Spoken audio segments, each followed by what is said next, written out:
But now, Doc, yes. well, Doc, we have an interesting proposal. First of all, Sister Lanicia, I speak Spanish too, so it's always nice to be a chameleon. But we have an interesting proposal.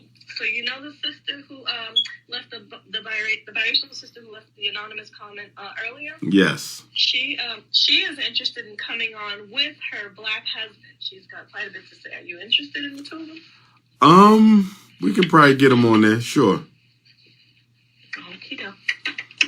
Sure, we'll get to them. No problem. Let's go to Sister Ama. Sister Ama, how you doing? Hey. Hi, Dr. Umar. Peace and love. Where you joining us from today? I'm here in New York City. New York City. I'll be there January 12th to celebrate Dr. Khalid Abdul Muhammad's birthday. And where would you fall on the skin color spectrum, sister? Well, I would fall in the dark skin. We got us a chocolate goddess. I wouldn't say Southern Sudanese dark, but I'm probably Senegalese dark. Got you. So we definitely got a chocolate goddess in the building. Help shed some light on this. What are the unique challenges of dark-skinned women? Is it as bad as folks say? Is it worse? How do light-skinned women treat you guys? How do black men of all shades treat you guys? What have been your experiences? Well, my experience starts from obviously a young age. Not only am I dark skinned, of course, I have the 4C here. I do believe that when it comes to the aspect of color, before I get into my experience, I have noticed that it's not just about dark skin and light skin. It also has to do with featureism as well. For instance, like people like if you look at when Naomi Campbell first came out, what was her debut, like in 86 or something like that? Yeah, she was the Naomi 80s. Campbell was a blow, like she blew up. But if you look at her complexion, she's not brown skin. That woman is more so dark skin, if you ask me.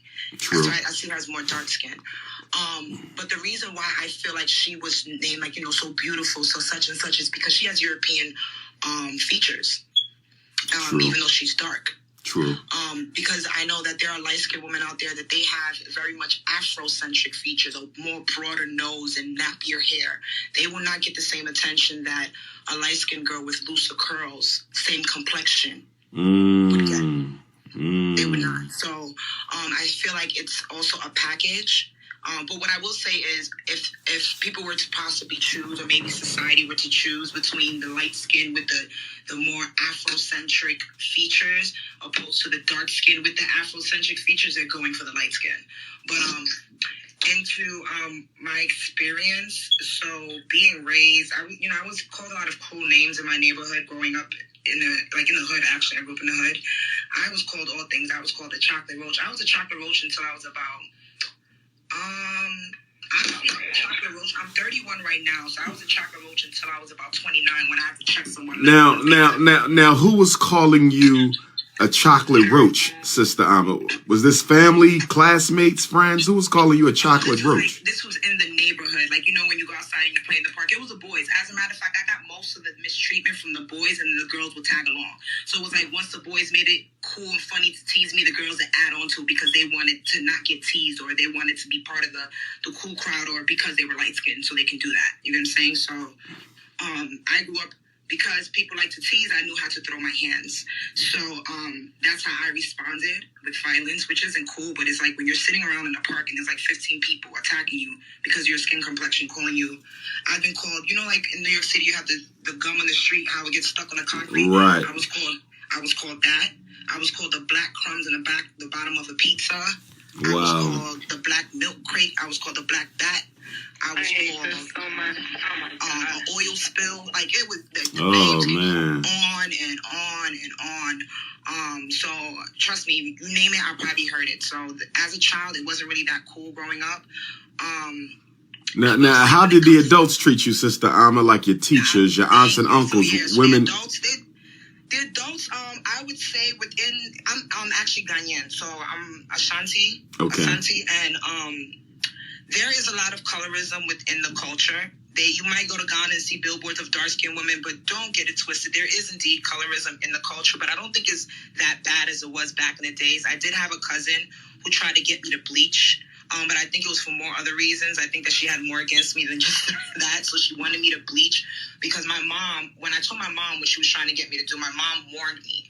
And she gave me a strong warning and said, if you think you're ugly now, you're going to be horrendous when you bleach. You're going to be so ugly, no one can even look at you. And I was like, well, if I look this bad now, I don't want to make it worse, so I never bleach. That's what saved from bleaching. Wow. Because my mom told me my knuckles will be so black and nasty that the light skin that I get is not even going to be worth it. And the light skin that I get is going to stink because of the chemicals, from the bleach. And it's not even going to look natural. I'm going to more so look like a lobster. So my mom scared me out of it. So I was like, okay, fine, I'm not going to bleach. So that's really what I got from the adults. They also treated me badly. I had another cousin who used to hang around with me, a younger cousin. They used to hang around with me because she was a light-skinned one. And when we would go around some Ghanaian adults, they would make sure to make it be known that I was a dark, ugly one. And she was a light one. Oh, they were saying in tree, like, oh, she's so beautiful and light-skinned. She's so beautiful and light-skinned. Wow. And then I'm just sitting there like, oh, dang, what am I? Just a fly on the wall? So I got it like, kind of harsh on both ends. Well, but, when I feel like when you're dark skinned, I see it this way. God didn't give me this complexion for no reason. He knew I could take the heat. So I'm in the skin for a reason. Tell me about the brothers. How do black men treat chocolate sisters? And is there a difference based on the brother's complexion, meaning light-skinned brothers, brown-skinned brothers, dark-skinned brothers, or is it just all the same treatment no matter what color the brother is? It is not the same treatment what color the brother is. I would say dark skin. I don't attract dark skinned men at all. Well, maybe once in my life I attracted dark skinned men that I know of. But the majority of men that I do attract are light skinned. They're not just light skinned. They're like almost red, like very, very, very light skin. And I don't know why, but for some reason, that's what tends to come my way. And it doesn't matter what ethnic group. A lot of times it'll be Spanish too. I attract a lot of like Spanish light skinned guys. When it comes to like the black community, light skinned men in general. And then oddly, well, it's not oddly because I feel like there's a reason for it. European white men, they love me. They, for some reason, like it's weird. But when it comes to dark-skinned men, I rarely attract dark-skinned men that I know, like who approaches me is always light-skinned. They do. I feel like the men have a big responsibility when it comes to kind of like the colorism, especially in our entertainment business, because a lot of times the men have the power in the entertainment business and they're giving the seats to light-skinned women and closing dark-skinned women out. Wow. But the thing is, when it comes to defending, I know that there were some mentions in here where light-skinned women should speak up more. I do believe so. I have a best friend. I have a best friend. She's very light-skinned. She was the only friend my whole entire life. My first friend to ever tell me that I was pretty because I was hanging around with my Puerto Rican friends, but they look more Spaniard. They're on the Spaniard scale. Right. They were the ones dragging the chocolate roach until I was 29. So it came to a point that I stopped hanging around them so much because, like, why would I want to hang around you so much? You keep calling me a chocolate roach or a bat. You know what I'm saying? I don't want to be around you. So I would say that the experience that I had growing up in New York City as a dark-skinned girl, especially the way it's so rough out here, it wasn't cool. It played with my self-esteem. I realized when I got older, now that quote-unquote dark-skin is kind of cool, not everybody wants a dark-skinned girl. In a sense, but she has to be half naked and dripping in oil. Don't forget that. With the lace. Wait, tell me about that. So you're saying the caveat that comes with a black man being attracted to a dark-skinned woman is that you guys have to be more sexually pronounced. Yep. How do you know that that's the expectation, though? That's what you see advertised as a beautiful dark-skinned woman. It's never usually that is interesting. Regular dark-skinned woman. It's always some sort of hypersexualized dark-skinned woman. Even in modeling, they'll be there with bright colors like yellow, and they put extra gloss on their skin. I never paid attention to that, but it makes so much sense now because I look at Grace Jones. If you go back to Grace Jones, you know who she is, right, Queen? Mm-hmm. Yes. And I go back to Grace Jones, and now that I think about it, and she was a strikingly beautiful woman, but they never used her for beauty. She was always hypersexualized, or very masculine. When she was in the Conan movies, when she was in the Eddie Murphy Boomerang, they never used Grace Jones for her beauty, and she was stunningly gorgeous. They used her for masculinity, they used her for unattractiveness, and they used her for hypersexuality. That is a great point. Go ahead and continue, Queen. That's exactly what they do. And I've heard like two different quotes. It's crazy to me. Like I've heard dark-skinned women can be your baby mother, but they can't be your wife. That blew my mind. A dark-skinned woman could be a baby mom, but they can't be your wife. Can't be your wife. Wow. If you're dark-skinned, you might have a hard time getting a husband because, people marry light. I've heard dark-skinned girls. Then I've heard now, like, dark-skinned girls. This is the most recent. Dark-skinned girls are better to date because they're humble. They had to wait their whole entire childhood for a glow-up. Wow. So they're easier to deal with opposed to light-skinned girls. Their heads are too big from the praise they got their whole life.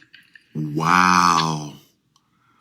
Wow. It's crazy. It's crazy the things that you hear. It's either that or if sometimes I'm speaking, I speak more so with an assertive tone. I don't have a passive tone, but my tone is seen as aggressive. I've seen people do the same things that I do, and it's nothing. But when I do it, it's aggressive. In the workplace, I'm the only black person there, and then I'm dark skinned on top of that. I feel like they did that for a reason, but whatever.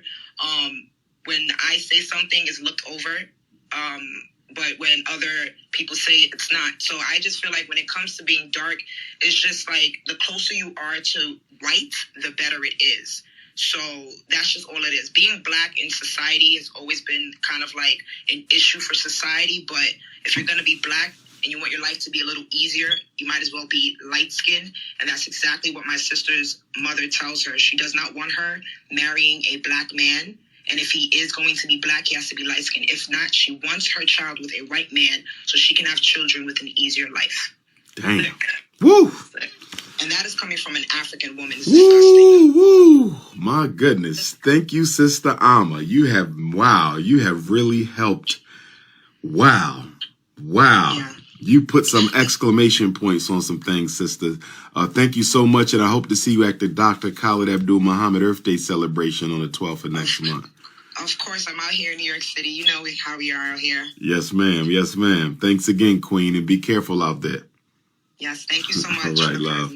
Next, we're going to go to an Afro-Latina sister. We're going to hear from an Afro-Latina sister for the first time tonight. Sister Tabitha, are you there?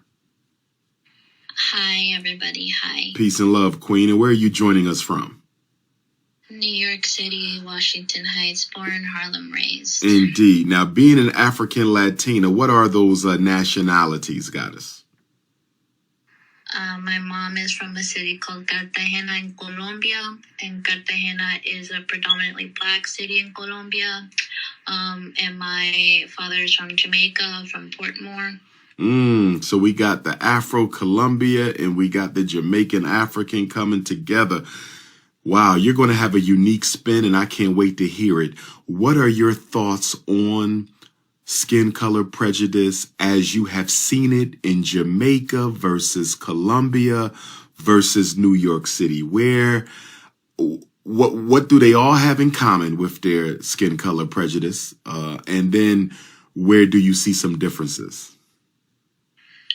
Thank you for asking that, and I apologize I didn't share my pronouns, she, her, they, them, and I actually, just to I understand, I want to be respectful of everyone's time, so I actually wrote down my answer, so I'll go quickly. Take your time. Go ahead, I'm sorry? Take your time. And I actually came on stage because there was a question posed earlier. I think someone said it was from a biracial or mixed race person about preference versus prejudice. So colorism does not work both ways.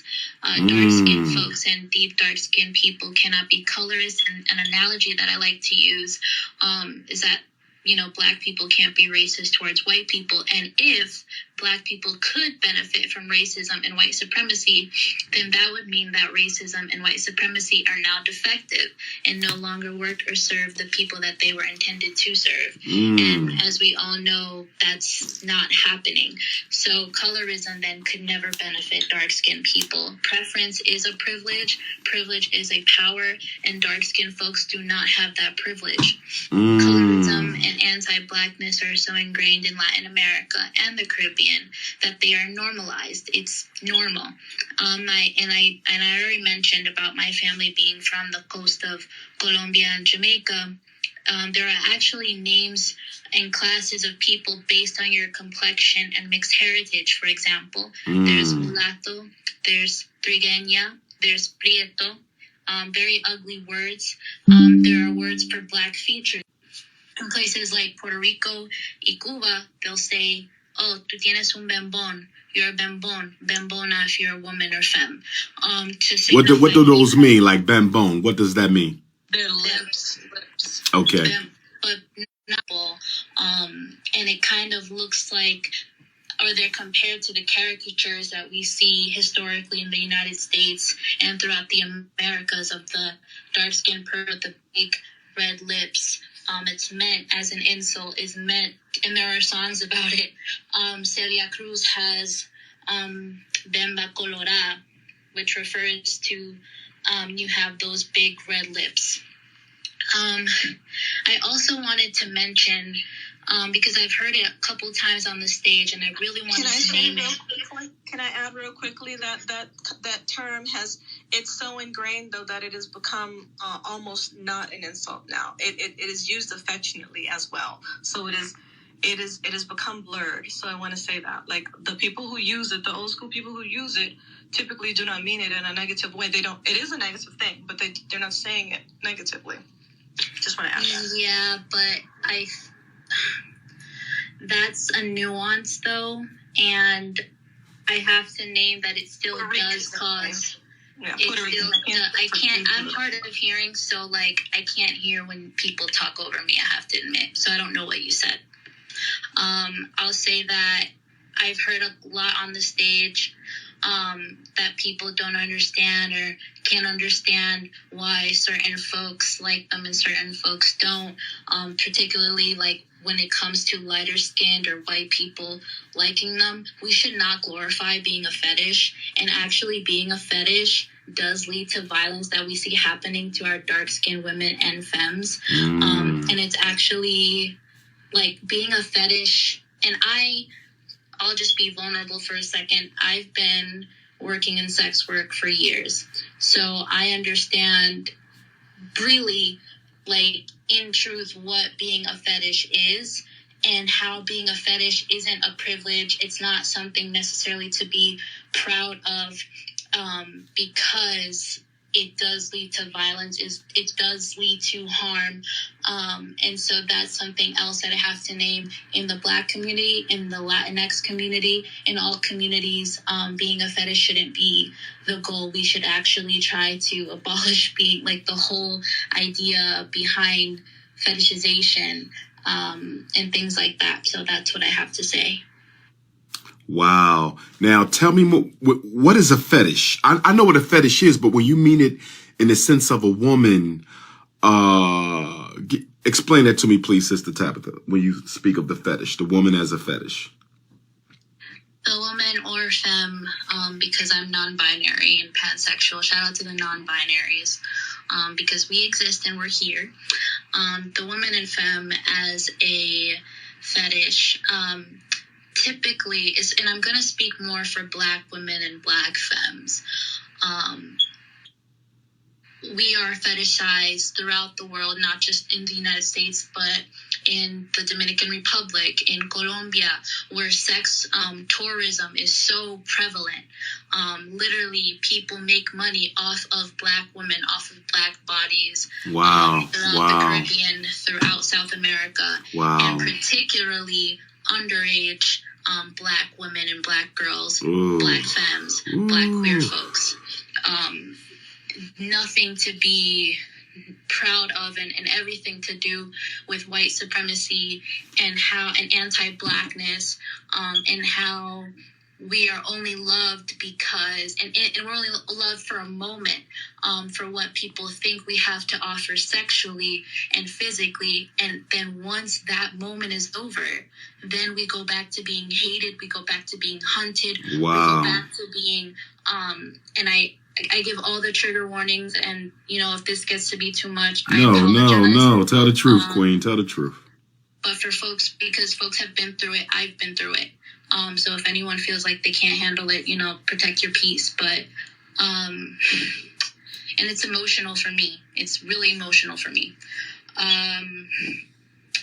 People make money, make bank, and prey on young Black children and Black women and Black femmes and Black queer folks throughout South America and the Caribbean.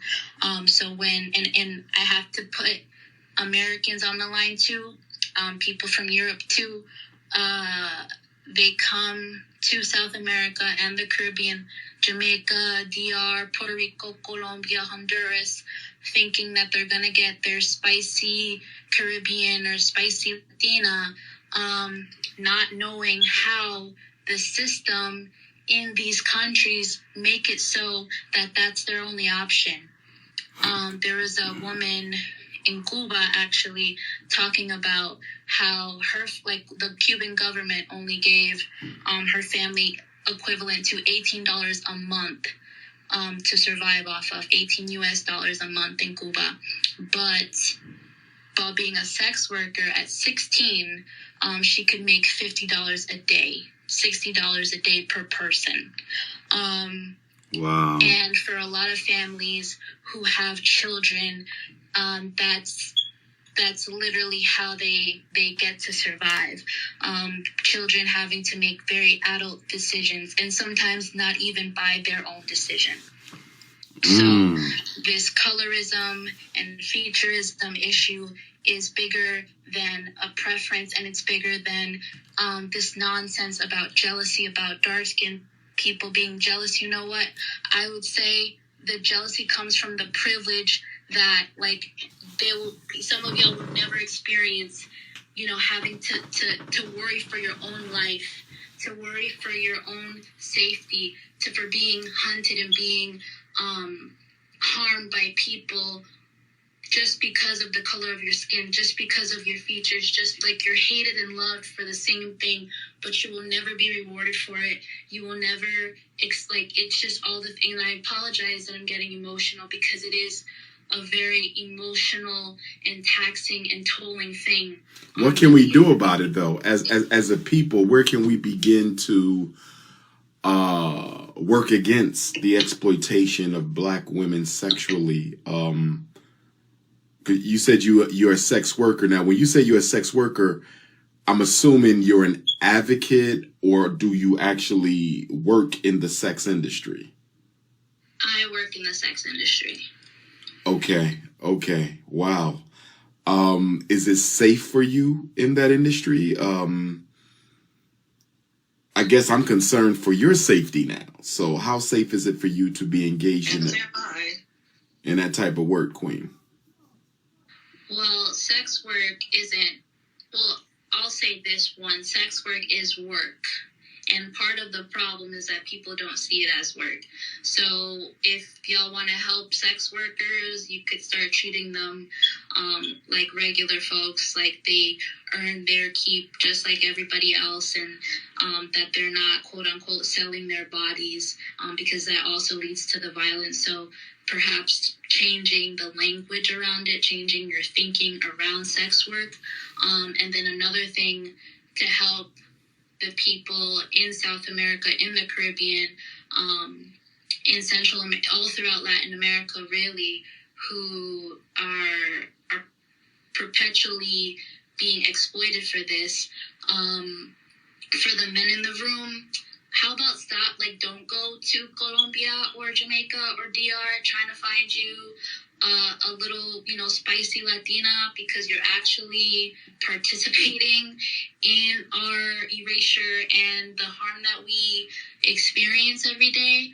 That would be one thing. And I get that that's kind of a thing. And again, I understand how sex tourism works. But if you really want to help, if you really care about Black women the way we all say that you do, don't do that. That's one way. Now, let me ask you a question, Goddess, because you live in New York City currently, right? Tabitha? Are you still there, Tabby? Sister Tabitha? Okay, we may have lost her there. All right. You want me to move her or hold on? You can move her. You can move her. Great conversation, Sister Tabitha. Thanks for sharing. Wow, that was powerful. Let's go to Sister Megan. Sister Megan, how you doing?